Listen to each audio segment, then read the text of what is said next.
Hello my dear friends, my name is Brother Sean and I'm a member of the Teo community of Interfaith Franciscans, and the purpose of this short video is really a heart reflection and to share with you the joy that I felt in my heart when I watched at the United Nations where the youth of the world came to listen to Malala, a young 16-year-old girl from Pakistan who last September was on her way home from school and was shot by someone from the Taliban. And though nearly left for dead, she was rushed here to the Birmingham hospital where our doctors and nurses gave of their time free to help rebuild Malala. And to see her standing at the United Nations filled my heart with joy because the whole world were touched by her story. But you know, there are other Malalas. You could be a Malala. I could be a Malala.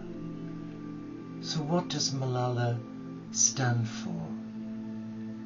She's speaking out against the injustice on young women and children who are denied their human rights, who are denied access to education.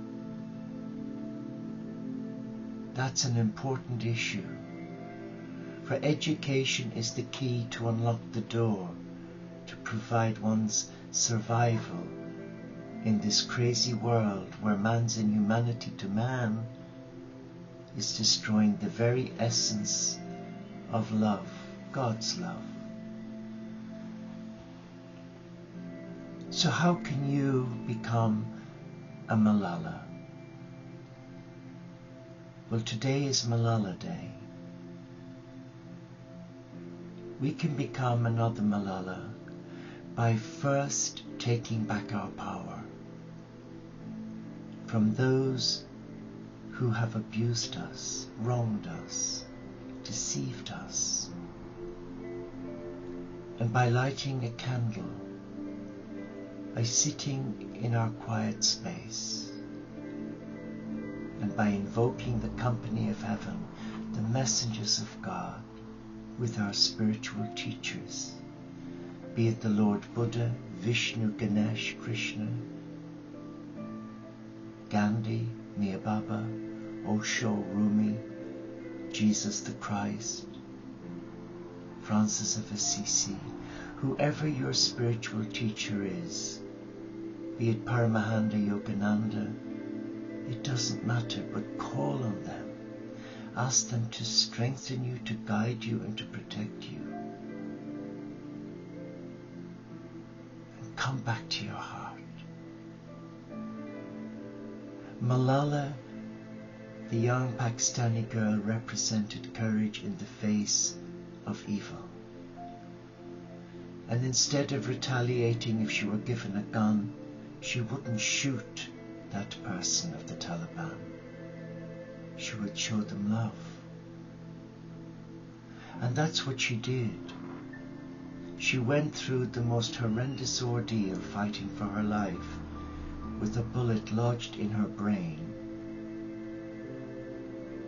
and where for many months she's had to learn how to rebuild her life and walk again, to talk. And what a credit she is to our youth of the world today.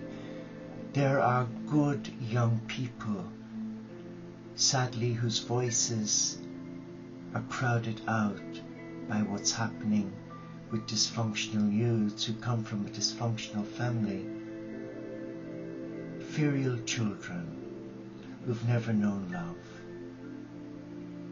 But what was so sad, having watched the interview and really thanking God for the bravery, the courage and the tenacity of this young woman, it showed you a clip of an imam from a girls' school in Pakistan who denounced her and said that many of his people there were denouncing her as being an evil god, for she wasn't upholding the teachings of the Quran.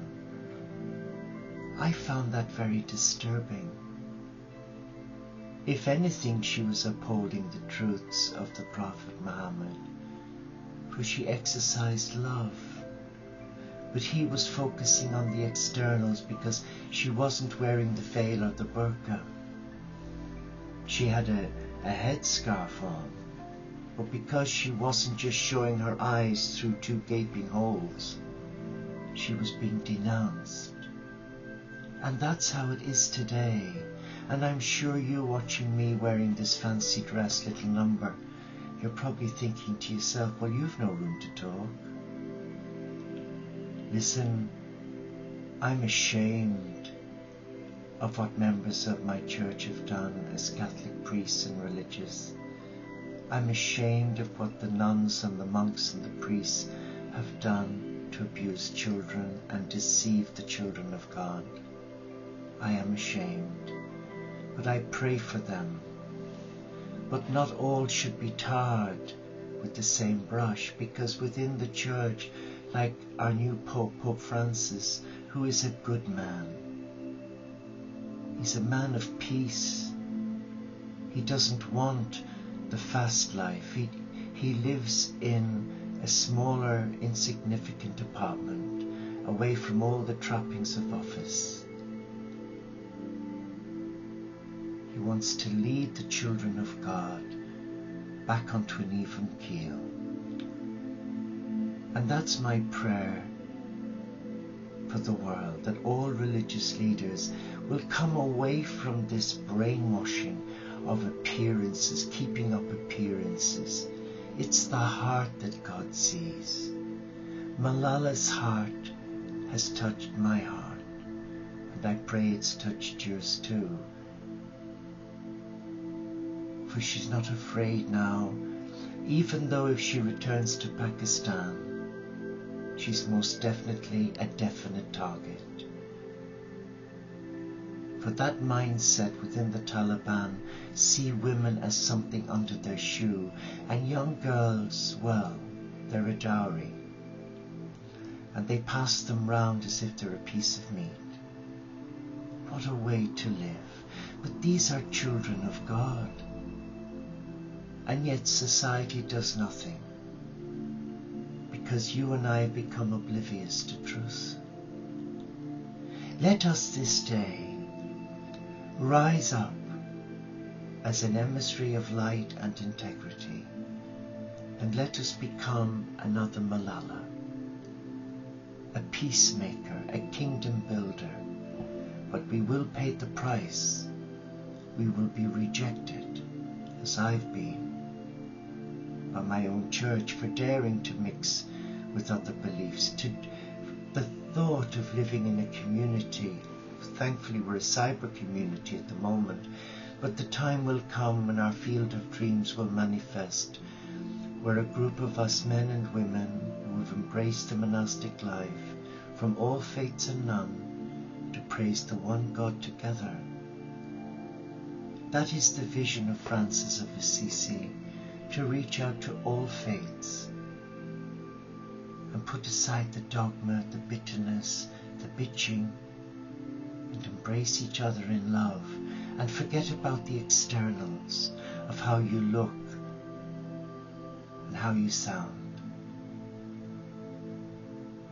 God sees the heart, and He's certainly seen Malala's heart,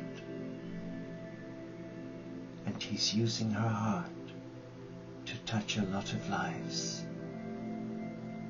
Let her story touch yours and empower you. Take back your power as a child of God and embrace spirituality, not religion, spirituality.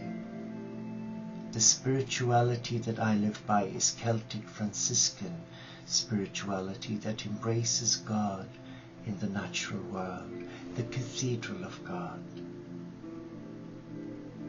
Because we believe that our God is present in everything and anything that lives, that moves, and has its very existence. and our journey as lay monastics who live in our monastery without walls, our own home. We've dedicated our lives for global peace and interspiritual unity. But I'll tell you now, this young girl called Malala is very much a part of our journey, for we wish to adopt her as a surrogate sister and pray for her protection each day. So now let us arise. Let us speak our truth from love. Let there be no fear in your heart of anyone. And if there is fear, or someone in your life that's raping your soul, name them, bless them, and release them. Enjoy Malala Day. Celebrate with her and make positive noise that all women and all young girls will have their rights protected and safeguarded. Namaste.